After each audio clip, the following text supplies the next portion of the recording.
What is going on today, YouTube? Today we've got a pretty straightforward install today to do.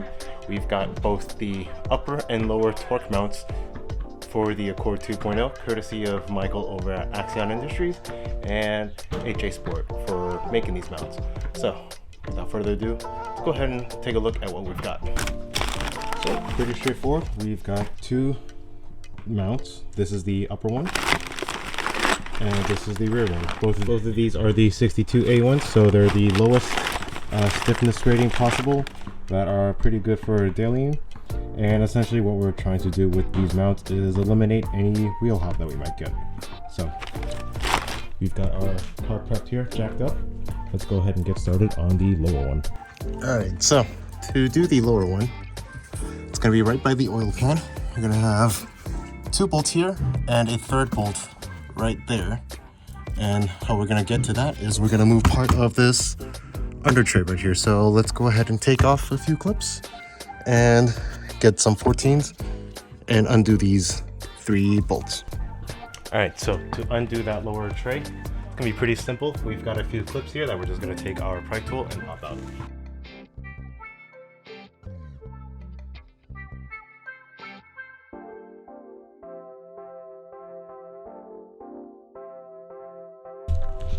Okay, so we undid this clip here that lowers it a little bit, as well as the clip underneath right by the engine mount.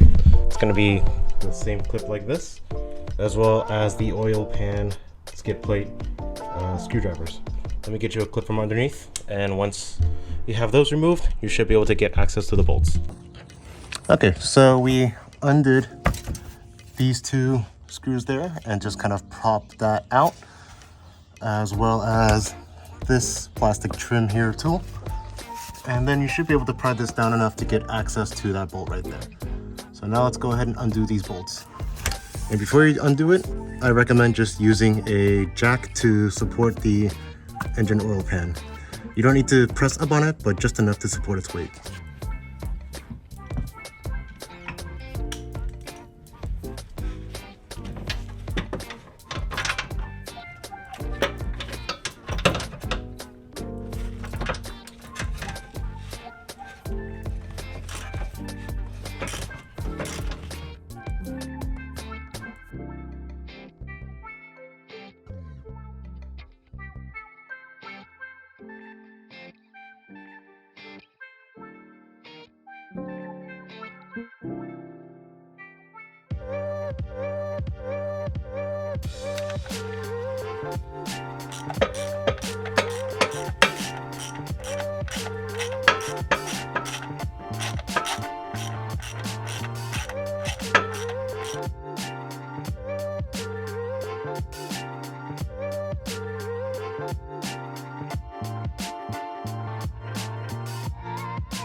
Alright, here is the old mount.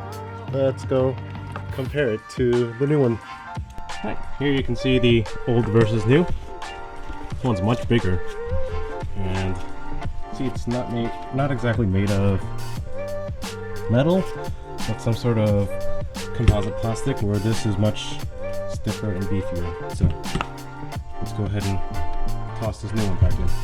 So we're going to go ahead and start by threading in the bolts by hand. Now, if you're like me and you couldn't for the longest time get the bolts lined up, what you can do is take a screwdriver through this hole here and you can rotate it so that it lines up with the block. Go ahead and get this in. Alright, so we got one side started by hand. We're not going to tighten that up yet. Gonna grab the other ones and also get them started by hand. And then we're gonna take the long piece here and fight and struggle to get it in. Right. And now that we've got these started by hand, let's go ahead and tighten these down.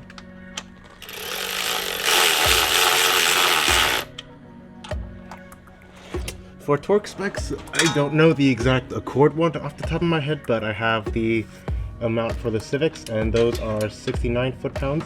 Nice. So they should be more or less the same for the Accords.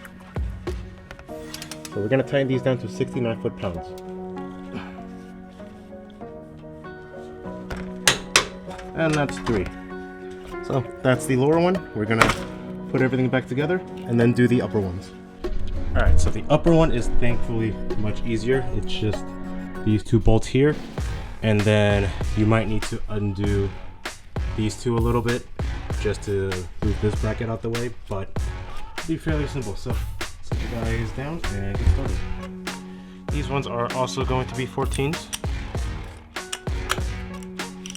Just go ahead and crack these loose.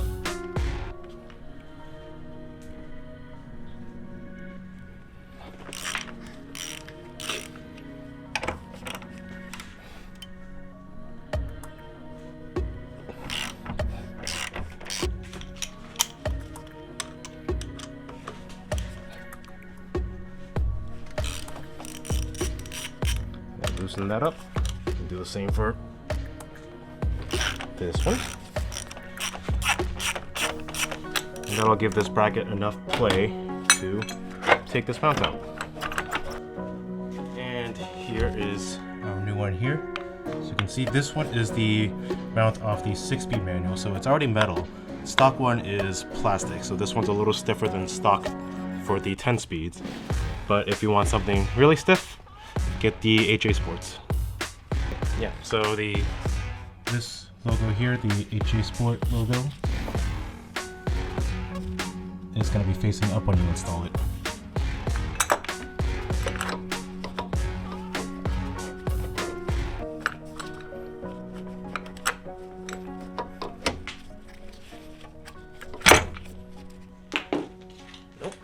So according to the Civic ones, which again very similar to this, also 69 foot-pounds.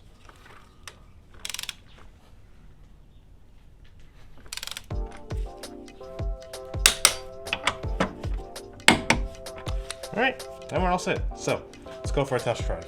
Alright, so we got ourselves cleaned up. Let's start the car and just see how bad it is. Alright, so cold start right now, we don't really feel it, but that's because we're idling at 1500 RPMs. Let's let this drop down to a warm start temperature and see how bad it is. Okay, once it's idled down now to its warm start, and you can hear a lot more rattles. You can definitely feel it too. Let's see if you can see inside this Coke how much rattle there is.